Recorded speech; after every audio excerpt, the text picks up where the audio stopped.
بسم الله الرحمن الرحيم الحمد لله رب العالمين والصلاة والسلام على رسول الله.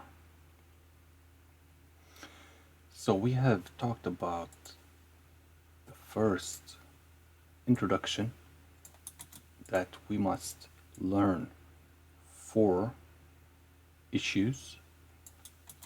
The first, knowledge. The second, action. Third, the call, ad-da'wah. The fourth, patience. And the proof, the evidence, is Allah's speech, His statement.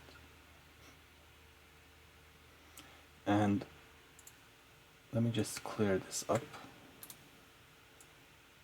So I'll actually take another screenshot of this, just a minute.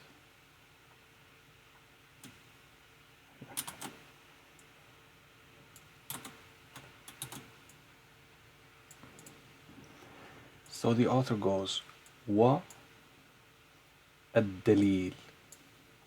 وَالدَّلِيلُ قَوْلُهُ Taalaa. So there are several things at play here. First of all, the wa here does not exactly translate to and. It's not. This is a wa meaning a continuation. So it's not a wa in the sense that it's the same sentence of what precedes it.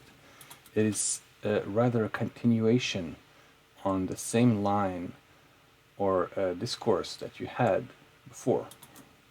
So it's not strictly for connecting two things, dalil and, for example. So if you say, for example, ja'a, I'll put this in black.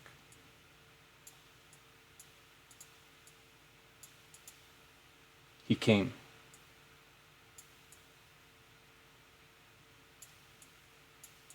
جاء محمد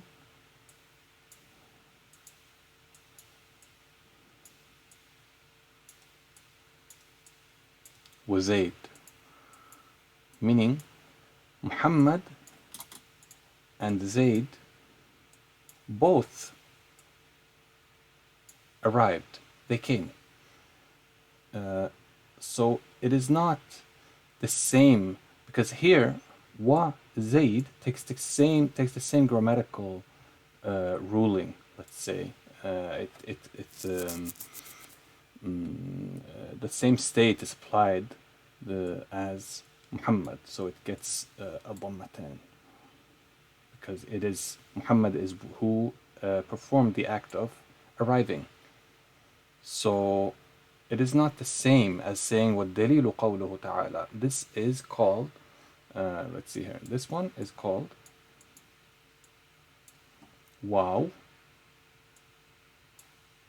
dhamma, because it's the default haraka, right?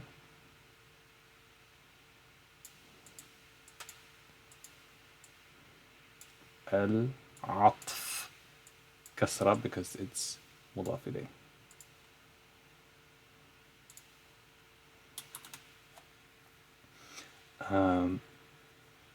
Just a minute.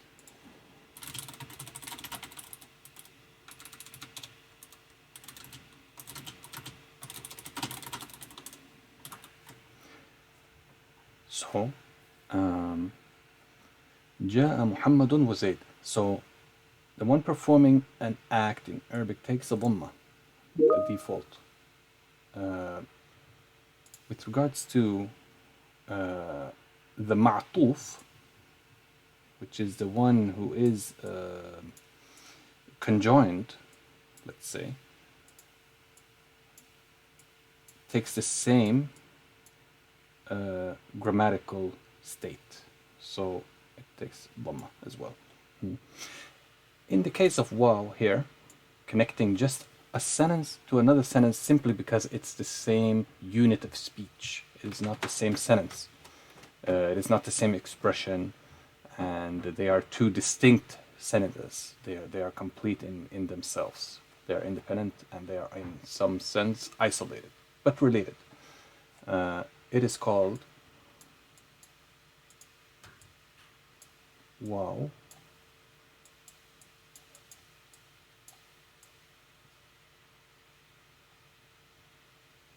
And Allah knows best.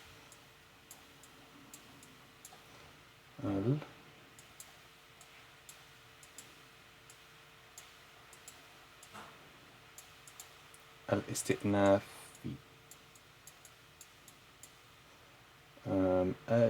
Just the literal meaning of this word, actually, I can't tell you, but what it means is exactly what I told, that it is a continuation of the same unit of speech. Okay. So, wa means the proof. Sorry, wa meaning you don't strictly have to translate it as and. Okay. And the proof, a dalil here, you have alif lam here for ta'rif. Alif lam ta'rif. Yes. So it is for definition. It is in the definite form for the word dalil, which we have explained in the previous lessons. And alif lam ta'rif, it is also for al-ahd in this case. Meaning, it is not just like saying what dalil qawluhu ta'ala, like without any context. You go, the proof is, like it is the proof or something like that. No, there is a context. So the proof, meaning the proof for this. So for example, if we say in Arabic,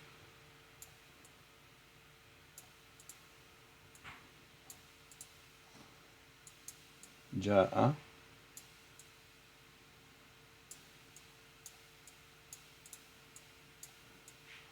الرجل, that will mean the man has come. But alif lam here most often would mean that it is the man we have already spoken about. So there is some context to this. The man has come, meaning the man we have already mentioned and talked about, right? So there is no question about who he is. So this is the same. The same situation here, because with dalil, meaning the proof for this is قوله تعالى. قوله meaning who, al-ha here meaning Allah, of course. And it is mudaf ilayh, by the way.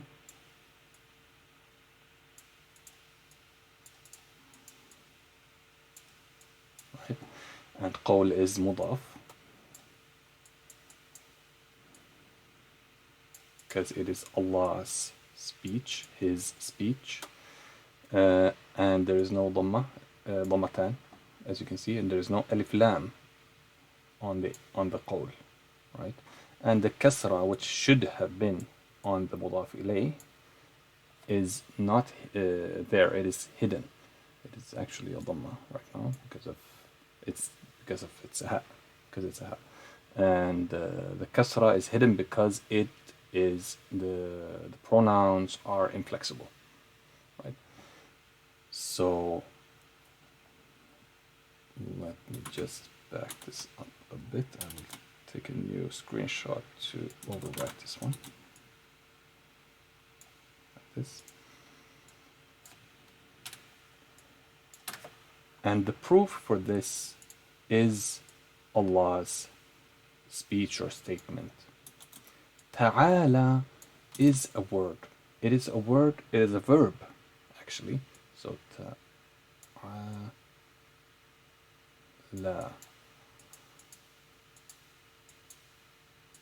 Ta'ala.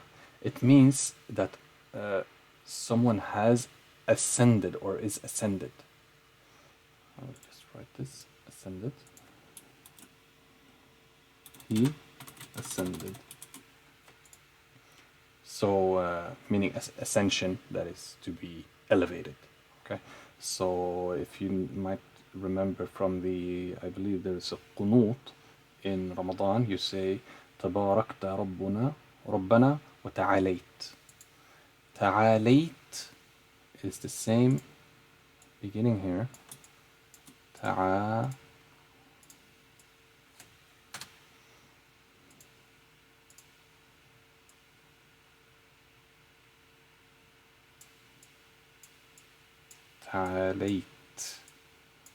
So the alif maqsura became a ya as so many times before.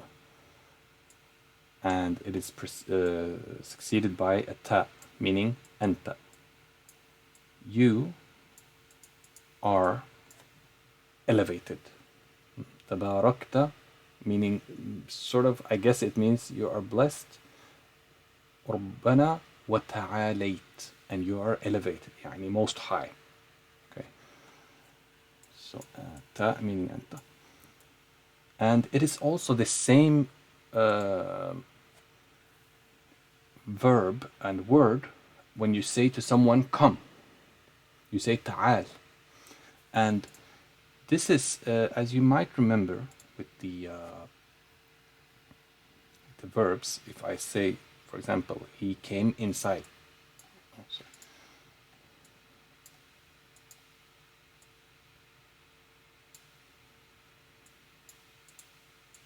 دخل.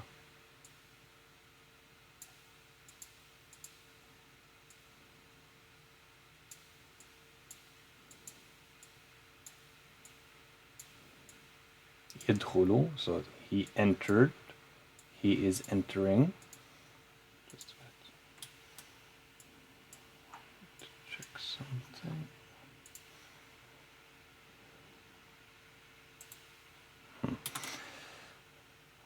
And the imperative tense is, as you might remember, the haraka here is what transitions, or no, it translates to the imperative form.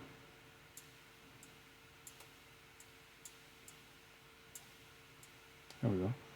Udkhul, and the haraka here is whichever haraka is here, except in the case that it is fatha, then it will be kasra. So if'al, fa'ala yaf'alu, if'al. Okay, but in any case, udkhul, you see here that we have a sukun, and the alif always has a sukun. So when adding a sukun in the imperative, first of all, the alif here is dropped, because the alif, or rather the hamzatul wasl, is dropped because it was added just because you can't start with a letter with a sukun in Arabic. You can't start a word beginning with a sukun. So that's why the hamzatul wasl is added. If you add any letter here, like wa and enter, wadkhul, so it is sometimes even dropped in writing, as has been explained in the explanation of Bismillah, the first lesson. Okay, but here, when you're supposed to add, because when conjugating the verb, when you add a sukun to something that already has sukun commonly, or maybe even always, I haven't verified this, it's dropped. So you just say ta. Oh, that's not correct.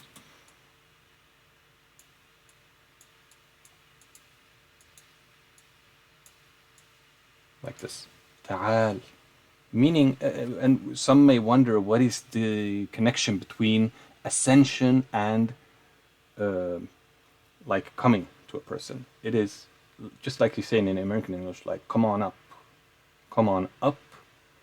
So it's the same connection here. That's why you use it. So that's ta'al, ta'ala, and I believe the present tense is yata'ala. Allahu alam. Yata'ala. Allah knows best. So that is the meaning of ta'ala. قوله ta'ala, like high is he. Ta'ala. Bismillah ar-Rahman ar-Rahim. We've already explained this. Wal-Asr. So here we have a wa, al-waw, that is not for isti'naf, not for tying together sentences, different sentences in one unit of speech.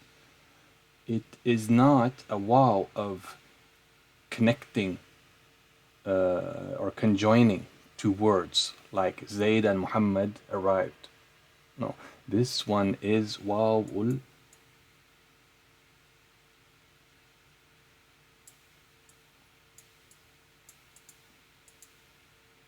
qasami, wawul qasam, meaning oath. Waw of oath.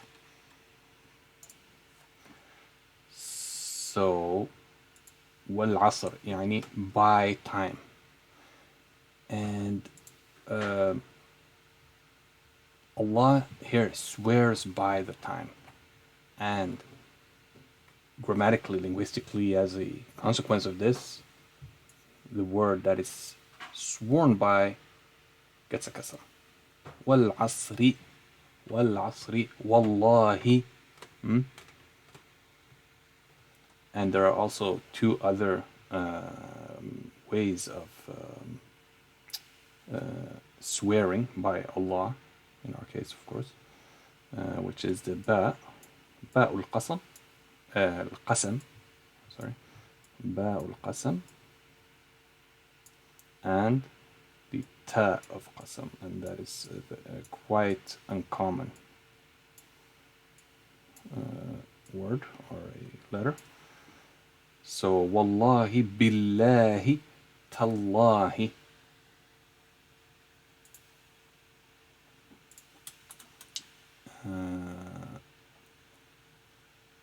So wal-asr, wal-asr, by time.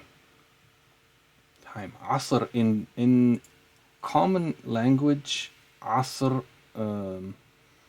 means an era. So, for example, Asr al-Hajar, Al-Asr al-Hajari, I believe you call it, or something like that, or Al-Asr al-Hadidi, like Stone Age and Iron Age, and Asr al-Hawatif, for example, the era of the telephones, and so on and so forth, meaning time. And you will look up in the tafasir, inshallah, for more explanation, of course. Inna, meaning verily. We've already gone through this. Putting emphasis. And you should know there are lots and lots of ways, eloquent ways, I should add, to add emphasis. Inna is only one way. Inna al-insana, when you put inna, the next word, which was the mubtada,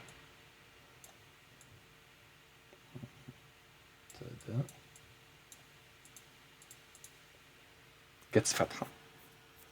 The khabar in this case is several words.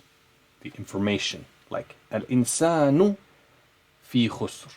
That is the base, like information, or the basics, the fundamental sentence.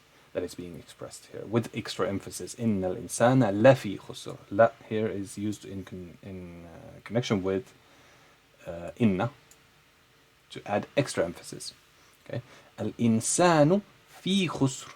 في خسر. So kasra comes from في here. في خسر is the khabar, meaning the topic is and the subject is man. And what is the piece of information that we're expressing, that we're saying? We're conveying a piece of information here that he is in loss. So man is in loss. خسر meaning loss. خسر, خسران.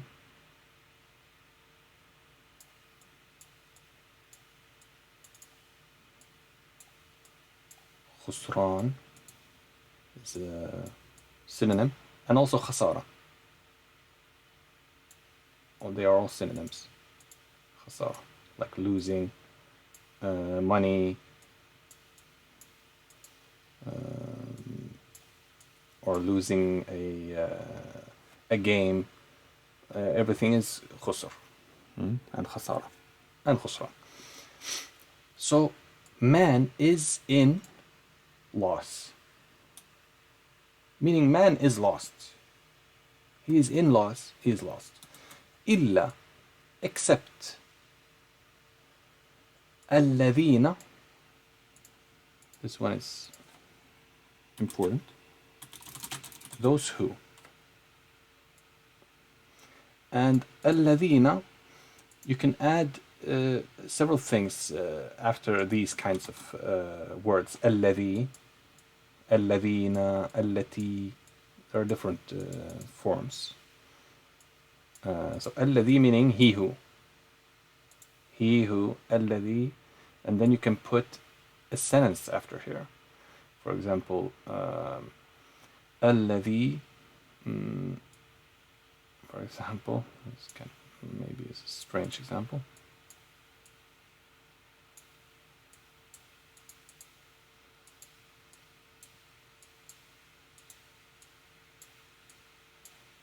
سيارته.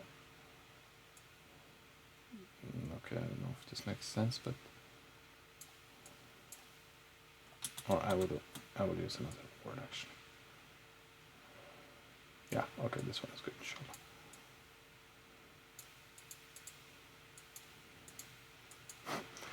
Yeah, الذي سيارته مضروبة.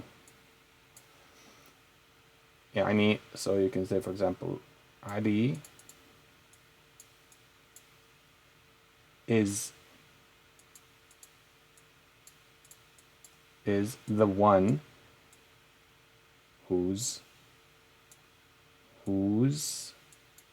car is hit, like it is collided.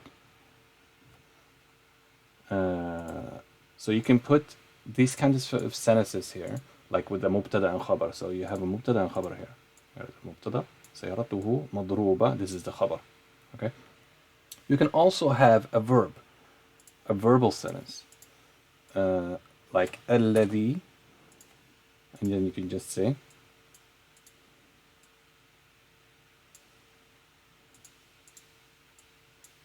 الذي ذهب, the one who went. Ali is the one who went. And he here is not translated because it's the same as Ali, so, and it's the same who, so it is not often translated explicitly. Okay. So in order to إلا الذين آمنوا.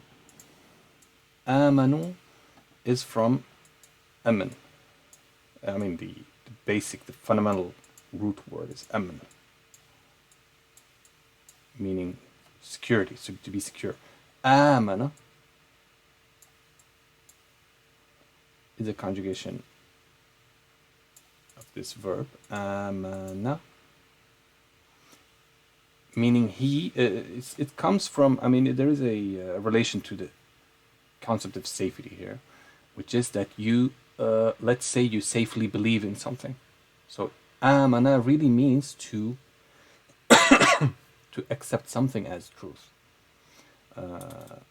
So amana plus al-waw. I believe it's called waw al-jam',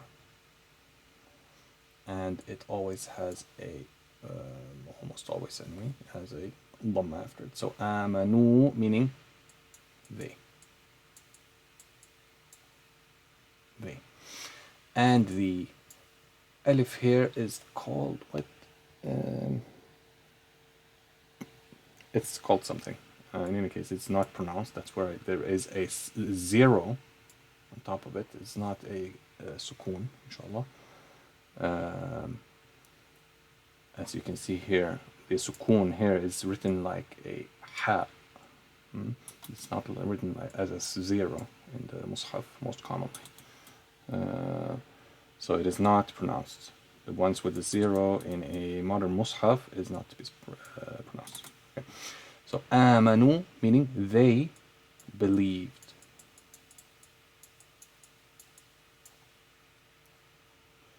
Amanu wa.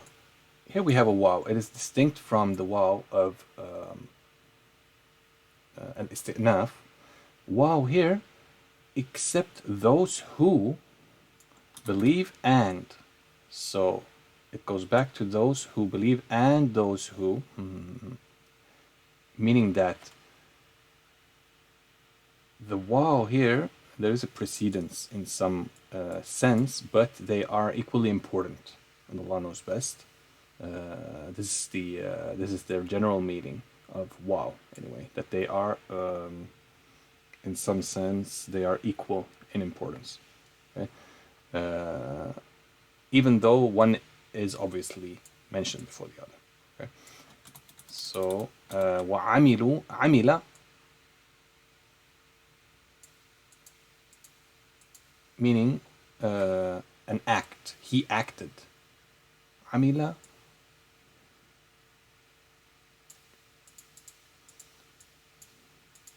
يَعْمَلُ he is acting. Or performing. Not an act in the sense of acting, like putting on a show. Okay. So he's doing what? He's performing what? As-salihat. Salih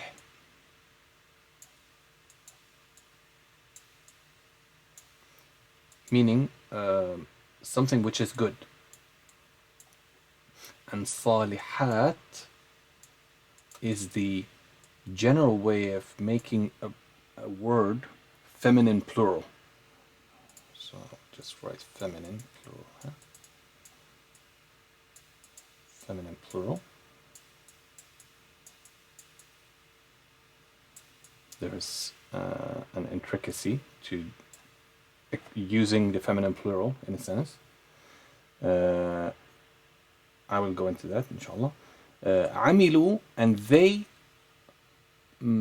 performed, which is in past tense, but as I've said repeatedly, and I'm reiterating that the verbal tenses in Arabic are weak. So just because something is expressed in the past tense does not mean that necessarily that it needs to be something that has already taken place and is not continuous, for example.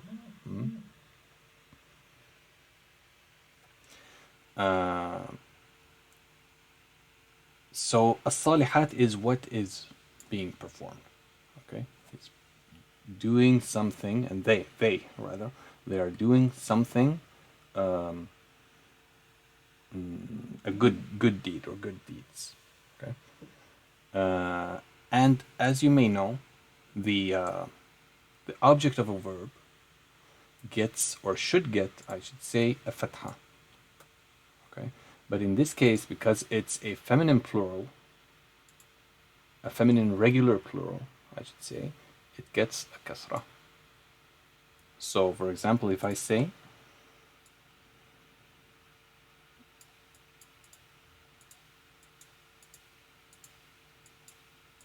خلق الله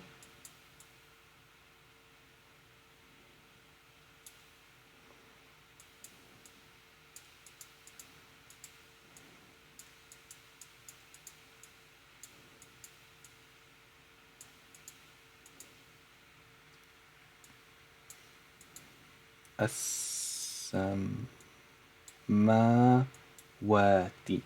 والأرض.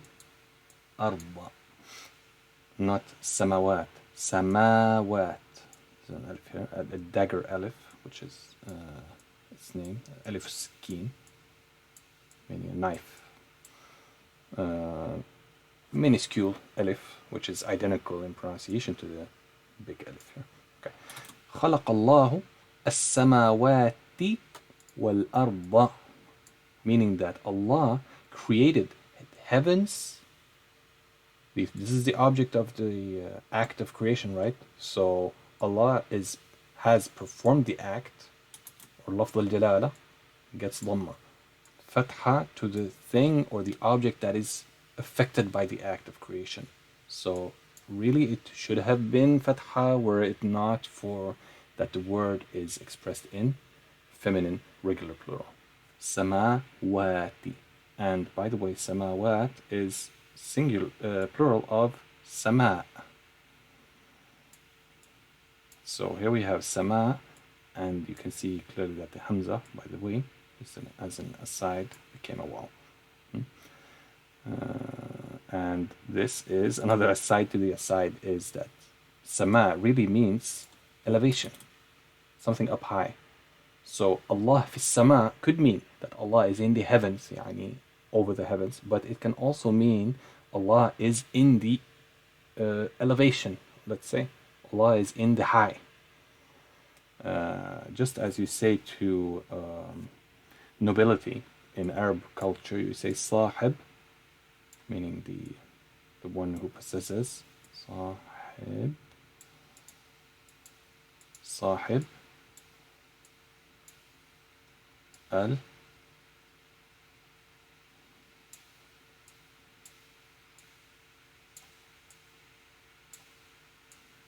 sumu, sahib sumu. So this means it means His Highness, which is not shirk, because there are high, lofty people, but Allah is the Most High. So Sahib al-Sumu, Sumu meaning the or being the basic word for sama, and samawat, and al-ard, wa here being waw al-atf, so it connects or conjoins, I believe it's the right word, this second word or an additional word to an original word to specify or to express that it is not only one object to this verb, but rather several. And the haraka that goes on the first one goes also on the second one. And you can also add more here by doing wa. And they all take this haraka, unless there, of course, is an exception in effect, like the feminine regular plural. So as-salihat, going back to the ayah,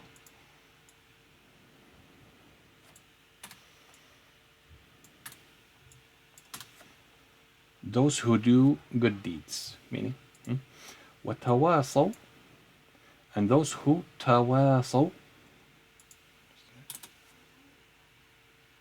meaning comes from al-wasiyya,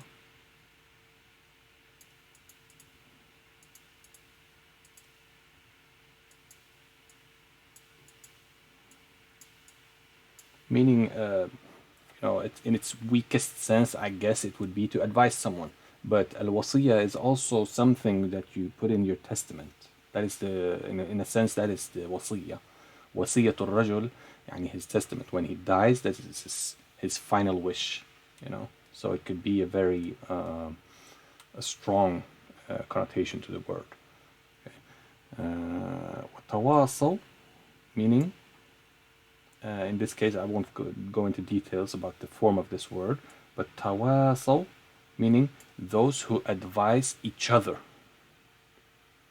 Not that they advise others, they advise each other.